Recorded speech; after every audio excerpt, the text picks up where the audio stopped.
I was set to walk right out after the first 30 minutes of my first mediation session because of how my so-called best mediator in Denver was behaving.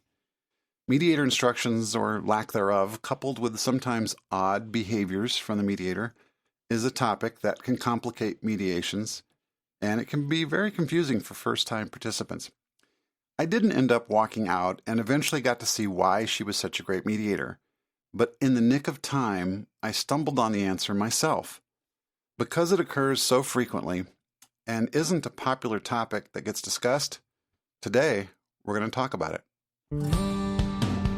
Welcome to the Pro Se Divorce Podcast, where you can learn how to turn mediocre mediations into major successes. My name is Tom Davis, and I'm a certified professional divorce mediator in Denver, Colorado. I've helped thousands of clients over the past 2 decades reach success rates and outcomes that are significantly higher than what is typical. In each episode, I will share valuable insights, practical skills, and tools you can utilize right away to improve your mediation outcomes. And I'll serve as your guide through the potentially confusing process of divorce. Better days are coming, starting now. I'm glad you're here today with me for this topic that affects so many mediation participants, but it doesn't seem to be discussed. Unfortunately, confusion around this topic can be costly to the participants, and so it has made my top 10 list. Why is it sometimes the mediator seems to know the answer but isn't saying anything? Why is it the mediator seems to be picking on me? Why is the mediator spending so much time talking to the other person? The mediator works for us, but is not doing what I asked them to do. That is not right. Okay, so these can be problems and are confusing to pro se participants, and it was for me too when I attended mediation for the first time. So let's start there, actually. It was 1999, and we contracted with the best mediator in our area in Denver, Colorado. We're sitting in the office for the first time, and I asked her, because she didn't seem to be in any particular hurry at $375 an hour, to tell us where to start. Where do we start? She responded, well, what would you like to do? And I jokingly said, well, not be here, no, okay. So I said, I don't know. And I don't know. What are our choices? And she said, well, we can start with the parenting plan or the financials. I say, okay, well, then what about the financials? She said, so you've completed your financial disclosures then? I was confused and said, you know damn well we haven't completed any disclosures. What's going on here? And it went on like this for about 45 minutes. And in frustration, I finally asked her, how do people work with you? And it was like I stumbled on the cheat code for mediators. She immediately opened up and shared really good gems from her thousands of client experiences. It was many years later when I happened to become friends with a retired judge, and I had become a mediator at that time, and I asked my friend about some of the ethical conflicts I saw in the body of ethics for mediators, and he explained some stuff to me. That body of ethics issue, and there are a couple in there, is the one that a lot of mediators stumble upon, he said, and misinterpret, and your mediator seemed to do that as well. He went on and said, when you asked her what we should do, and she didn't provide you any guidance, right? And I said, yeah, exactly.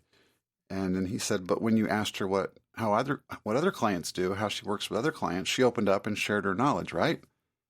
And I said, okay, I think I get it. She can't tell me directly what to do, and that could be considered legal advice, which mediators can't do.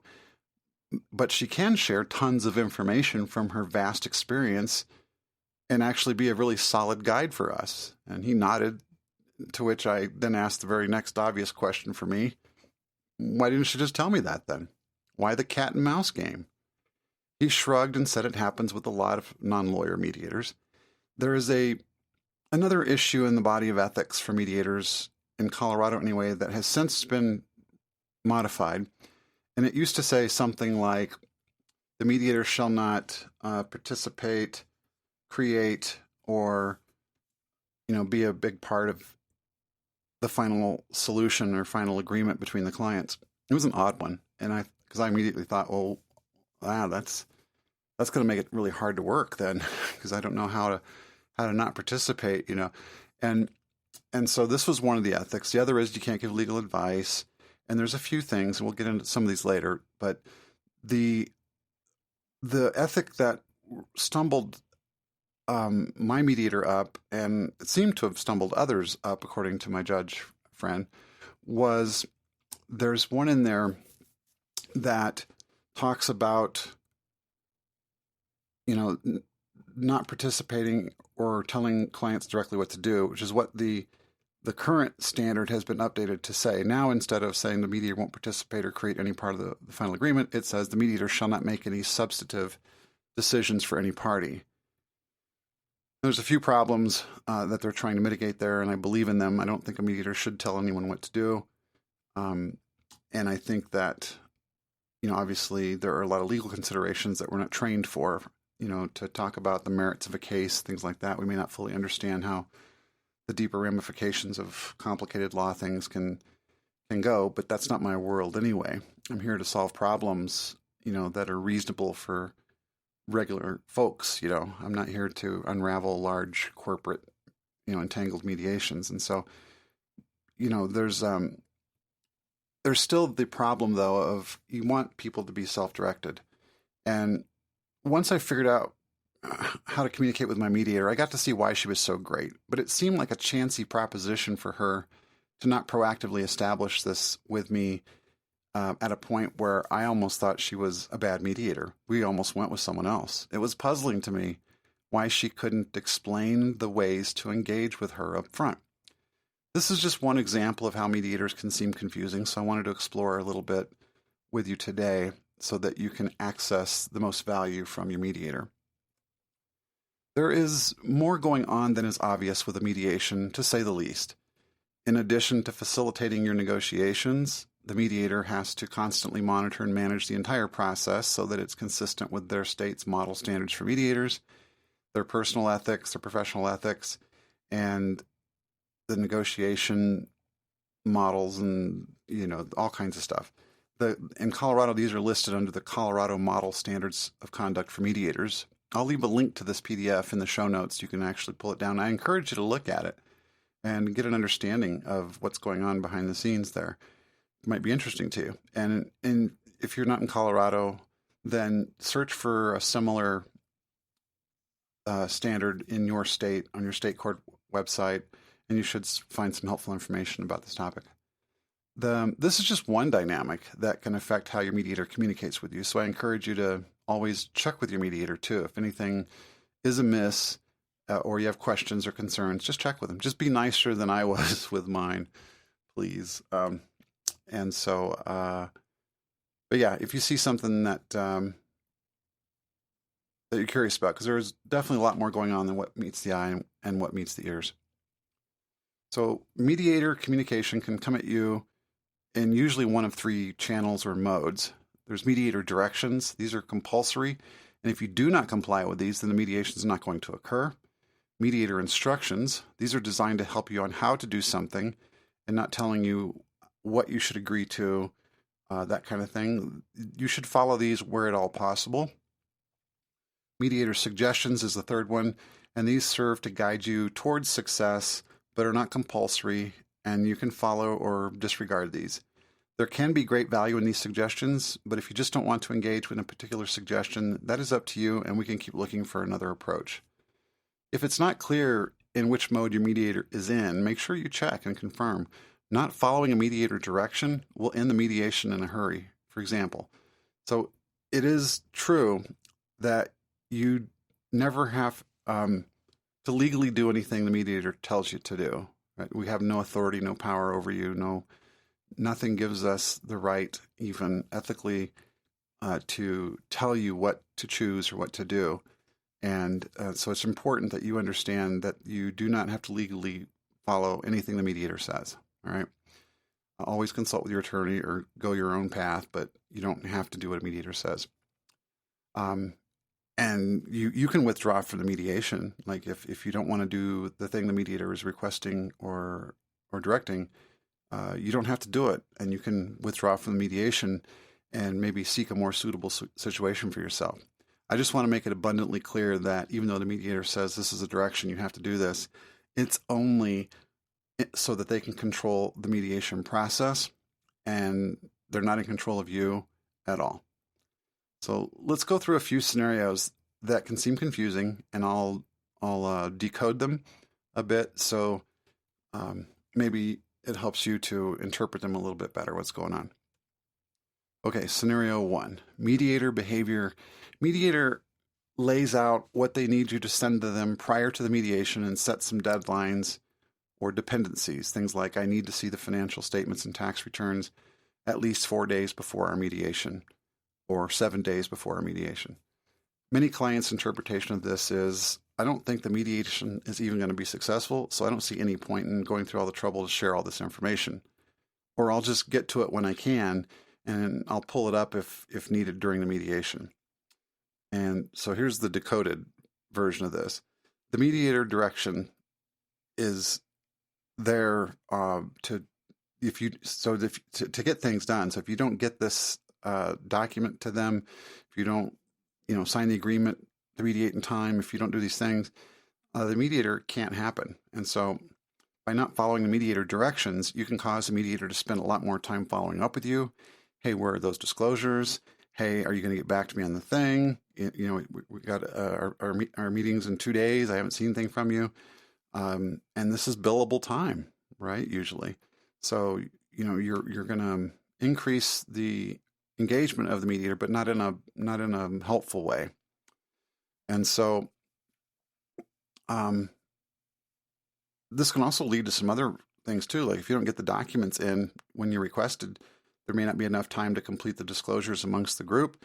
And so the whole thing might have to get pushed on the schedule, which affects the other party. If they have attorneys involved, those attorneys' caseloads, the whole thing. So it's just good to follow those. That's why they're directions. And so follow them. And if you do have any legitimate questions or concerns, then by all means alert the mediator. But make sure you understand that if it's a direction you have to follow or the mediation is not going to happen, and then act accordingly. All right, next one.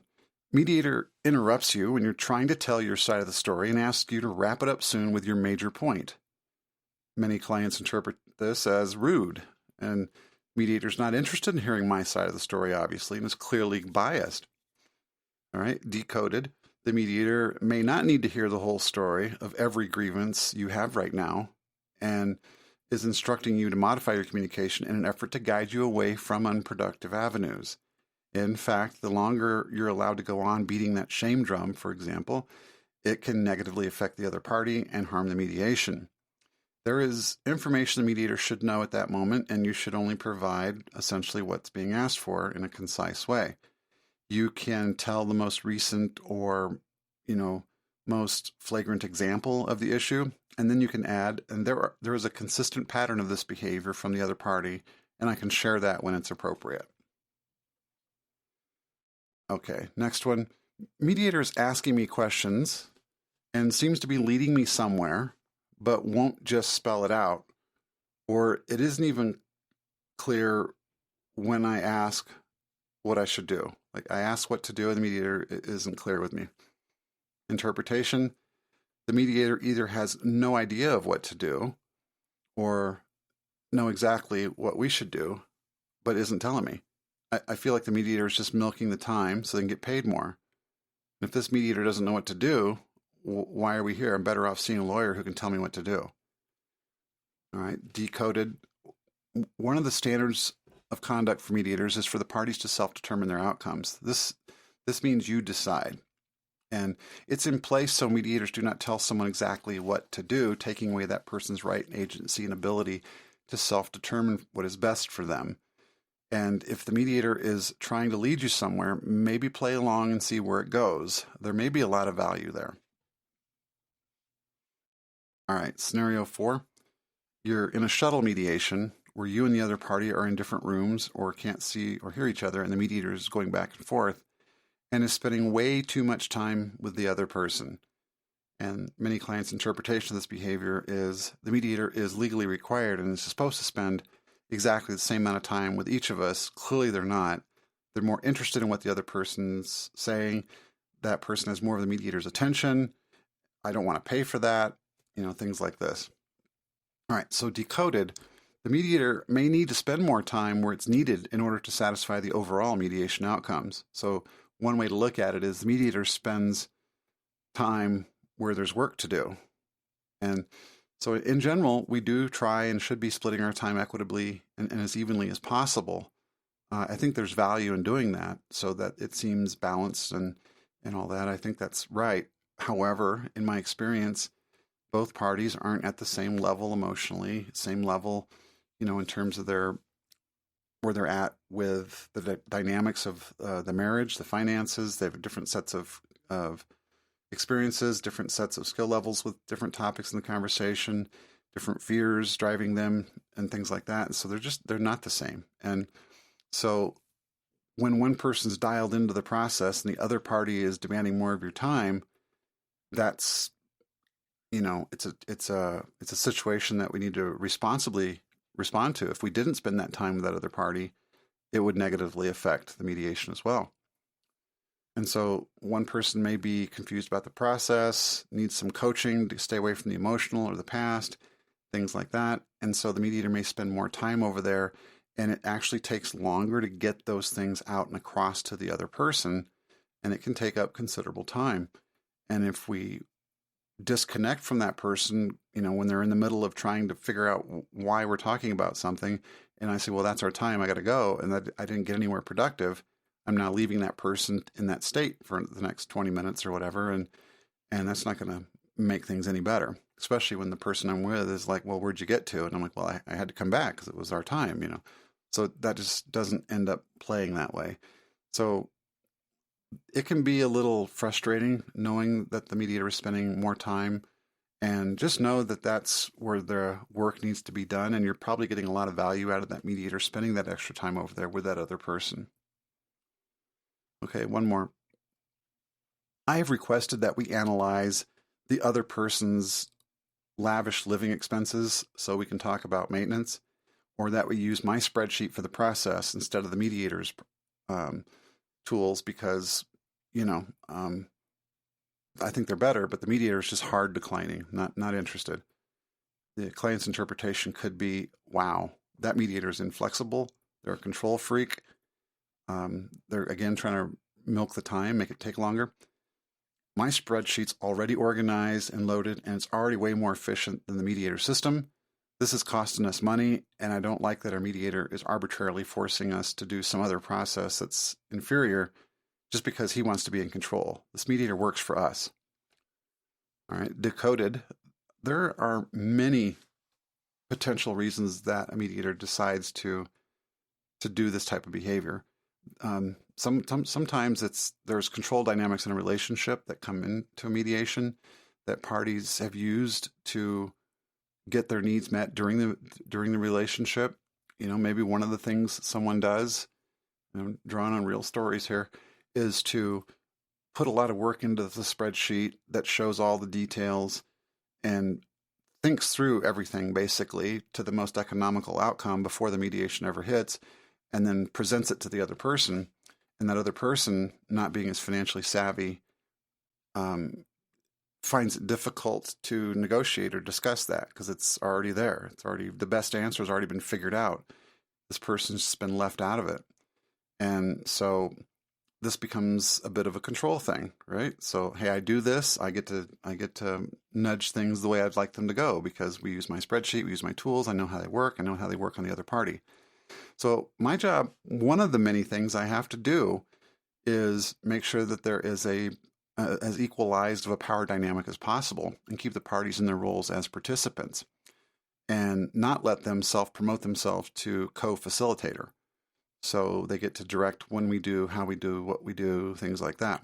Now, if there are no control dynamics, I'm pretty open about how we get things done. Like I'm not, not to borrow a bad pun, but I'm not married to my system.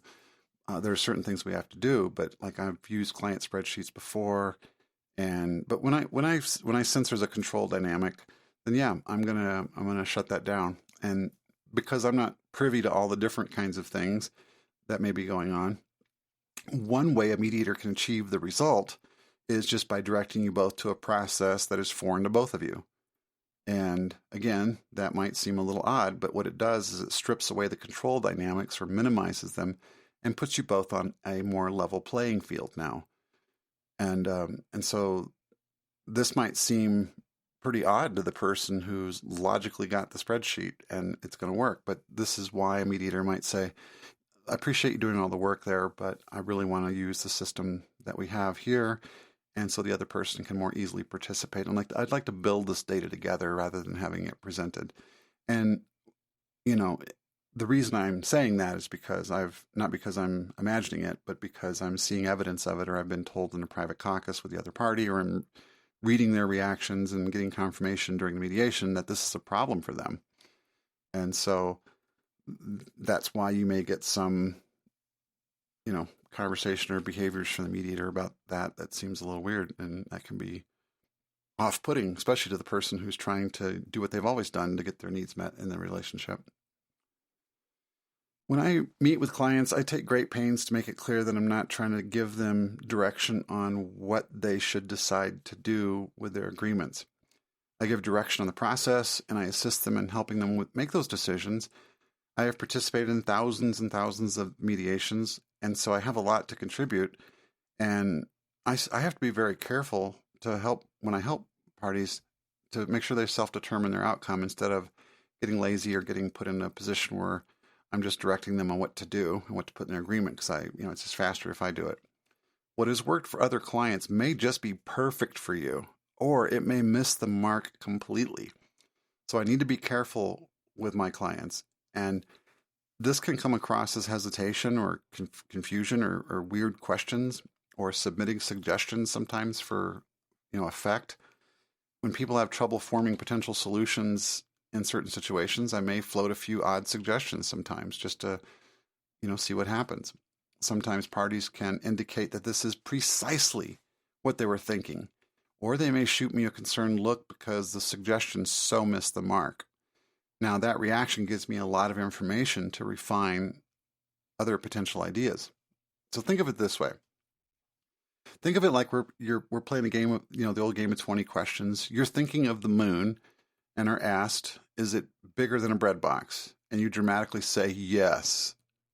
Okay, now that yes can inform someone just how much bigger than a bread box we're talking about. Because you didn't say yes, which means probably it's a little bit bigger, not a whole lot bigger, but it's a little bigger. But if you say yes, then we're talking, okay, it's really big. It's way bigger than a bread box. So, doctors do the same thing, by giving you the prescription, and if it cures your symptoms, then we've properly diagnosed your problem, right? Because the medicine fit the symptoms. So it's a little like that sometimes. And so sometimes the questions can seem to come out of left field or whatever, and it may be confusing, but just know that there's things at work there that we're trying to do. And here are some things, and one of the other dynamics here too is I may be trying to guide you to narrow the idea down for the other party or catch them up, because I'll have a lot of clients look at me like, you don't get it. And I'm like, no, I get it, but we need to get it. And so I may ask leading questions, on behalf of the other party, who's, seems to be a little lost, and say, well, can you discuss more about that idea? Can you tell us more about like the long-term impacts of that? How does that compare? And things like that. And people can get confused. They're like, why do I got to tell you that? It's not for me. It's for the other person, right? We're trying to bring the consensus together. And so again, sometimes these behaviors can be a little odd. So here are a couple things you can do to engage your mediator and access them at any point in the mediation. You can say things like, is there something I may not be considering here? Have other clients encountered this issue? What have they done? And how did it work out for them? What are some times it didn't work out? What's worked good in a situation like ours? What's been problematic in a situation like ours? And what do you think can even be a question to invite the mediator into the conversation to offer feedback? Again, they're not going to tell you, oh, you should definitely do that, hopefully, but they can then, within the constraints of their framework and their moral standards, contribute. And if you happen to get one of those mediators who is just kind of hanging back, waiting to be engaged, then engage them. All right. You hired your mediator to help you, so let them help you. If you're confused or concerned, you should raise it with the mediator directly and see if that resolution is satisfactory. If you start to lose confidence in your mediator, you really need to register that right away and discuss with them what's going on. It may be one of the misunderstandings, like I mentioned before, which is very common, or there may be a real issue. And you, as the person whose life this is and who are going to live with these long-term legal consequences, should be the one to, evaluate that to your own satisfaction. And so if you can't resolve it, though, with the mediator, then, and you have a loss of confidence, then it's game over. You need to withdraw from that mediation and find someone else that's a better match for your case or your personality or your situation. Otherwise, help yourself out by helping the mediator by better understanding more of how the mediator is communicating with you, and so you can access more of that value for yourself. So you may not feel like following the mediator directions, instructions, or suggestions, and if this is the case, you should be clear on why it is you have the resistance. If it's just because you don't want to be there and you don't want to contribute anything, tell the mediator that, right? That's we need to get through that. If you need to understand why the mediator is directing or instructing, then you should absolutely ask. The mediator should have no problem being able to simply and plainly explain it to you and why it's a reasonable thing. A brief conversation should be all it is to clear it up. Some clients like to challenge the mediator, however, and this is a behavior that I have to deal with and have to figure out what to do with. If a reasonable explanation is being issued and the client keeps coming back with more, and it just seems to have its own kind of life to it that way, then I may suggest or even instruct that we have a private caucus where we can take this offline and we can engage in all the questions about the process that they want without taking up valuable session time.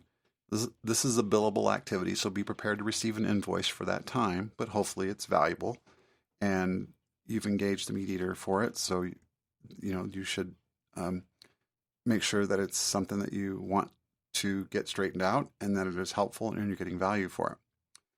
Sometimes these challenges are an attempt to overthrow the mediator and take on the role of facilitator too.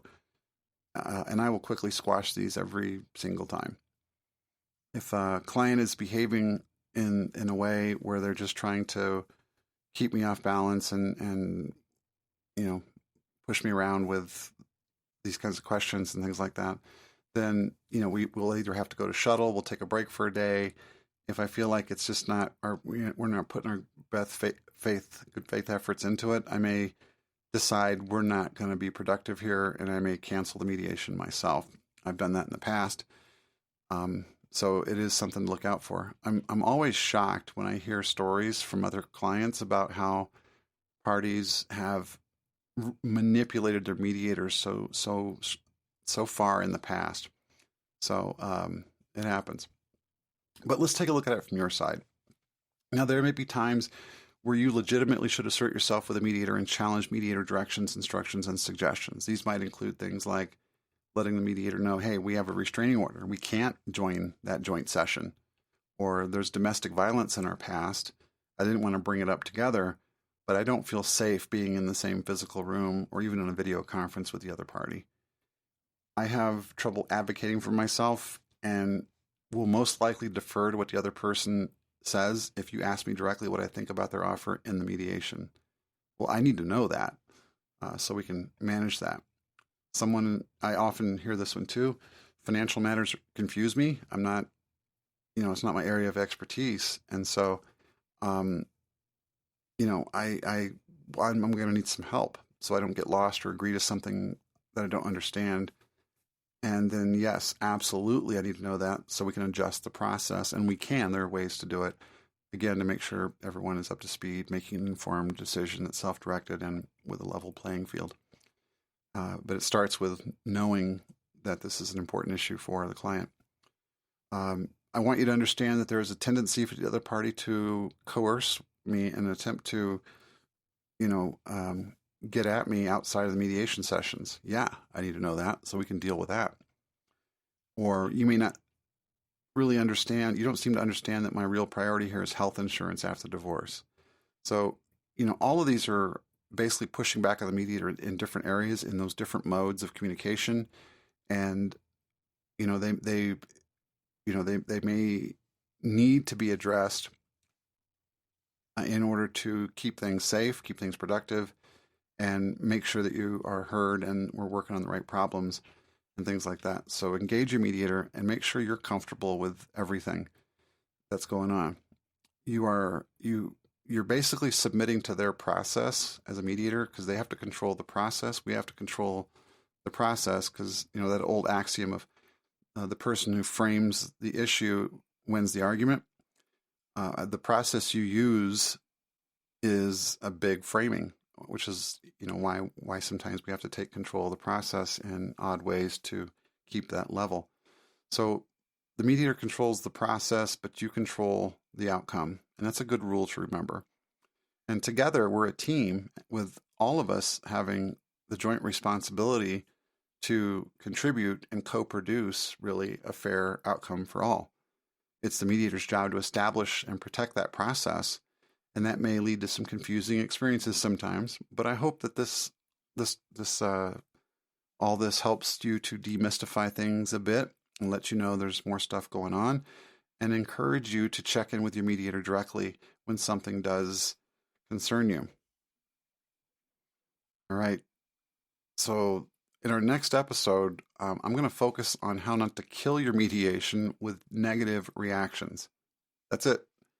Just the initial reaction you give can kill a mediation. I've seen it happen in the first 10 minutes.